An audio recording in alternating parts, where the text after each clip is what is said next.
നാട്ടിച്ചു, പട്ടച്ചാരായ കൊണ്ടൊഴിച്ച് കൊട്ടാരം നശിപ്പിച്ചു.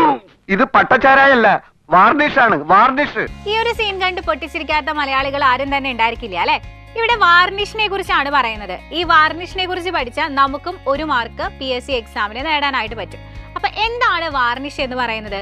Solution of resin or resinous substance dissolved in alcohol or turpentine. ഇതാണ് varnish എന്ന് പറഞ്ഞാൽ.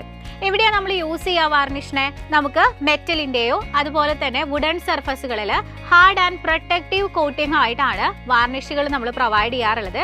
ഇതുവഴി നമുക്ക് മെറ്റലിന്റെയും വുഡൻ സർഫസിന്റെയും ഒക്കെ അപ്പിയറൻസും അതുപോലെ തന്നെ ഡ്യൂറബിലിറ്റിയും ഇംപ്രൂവ് ചെയ്യാനായിട്ട് സാധിക്കുന്നു. പ്രധാനമായും 3 ഇൻഗ്രീഡിയൻസ് ആണ് നമ്മൾ ഈ ഒരു വാർണിഷ് പ്രിപ്പറേഷന് വേണ്ടി ഉപയോഗിക്കാറുള്ളത്.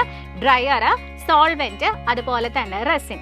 ഇതിൽ നമ്മൾ റെസിനുകൾ എടുക്കുകയാണെങ്കിൽ 3 തരത്തിലുള്ള റെസിനുകളാണ് അവിടെ വരുന്നത്. ഹാർഡ് ആയിട്ടുള്ള റെസിനുകൾ, മീഡിയം ആയിട്ടുള്ള റെസിനുകൾ, സോഫ്റ്റ് ആയിട്ടുള്ള റെസിനുകൾ.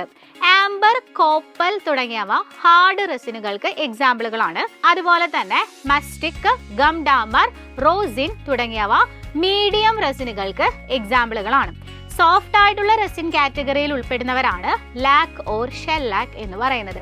ഇനി നമ്മൾ ഈ വാർണിഷിന്റെ ടൈപ്പിലേക്ക് പോകുകയാണെങ്കിൽ നിങ്ങൾ കേട്ടിട്ടുണ്ടായിരിക്കും oil varnish, spirit varnish, turpentine varnish, water varnish എന്നിവയാണ് പ്രധാന ടൈപ്പുകളായിട്ട് വരുന്നത്.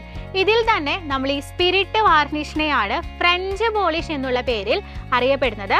ഫർണിച്ചറുകളിൽ പ്രധാനമായും നമ്മൾ ഈ സ്പിരിറ്റ് വാർണിഷുകളെയാണ് ഉപയോഗിക്കാറുള്ളത്. അതുപോലെ തന്നെ നമ്മൾ കാണുന്ന മാപ്പുകള്, പിക്ചറുകള് തുടങ്ങിയവയുടെ വാർണിഷിങ്ങിന് വേണ്ടിയിട്ട് നമ്മൾ പ്രിഫർ ചെയ്യുന്നത് വാട്ടർ വാർണിഷിനെയാണ്. വാട്ടർ വാർണിഷ് നമ്മൾ യൂസ് ചെയ്യുന്ന സമയത്ത് അവിടെ സോൾവെന്റ് ആയിട്ട് വാട്ടർ ആയിരിക്കും നമ്മൾ ഉപയോഗിക്കുന്നത്. അപ്പം ഈ പോയിന്റുകളിൽ നിന്നൊക്കെ മുൻ വർഷങ്ങളിലായിട്ട് PSC ചോദ്യങ്ങൾ ചോദിച്ചിട്ടുള്ളതാണ്. നിങ്ങൾക്കും ഈ ഒരു ഭാഗം യൂസ്ഫുൾ ആയിട്ടുണ്ടാകുമെന്ന് വിചാരിക്കുന്നു. ഇതുപോലുള്ള കൂടുതൽ കണ്ടന്റ് ലഭിക്കാനായിട്ട് ഞങ്ങളുടെ ചാനൽ സബ്സ്ക്രൈബ് ചെയ്യുക, ഫോളോ ചെയ്യുക.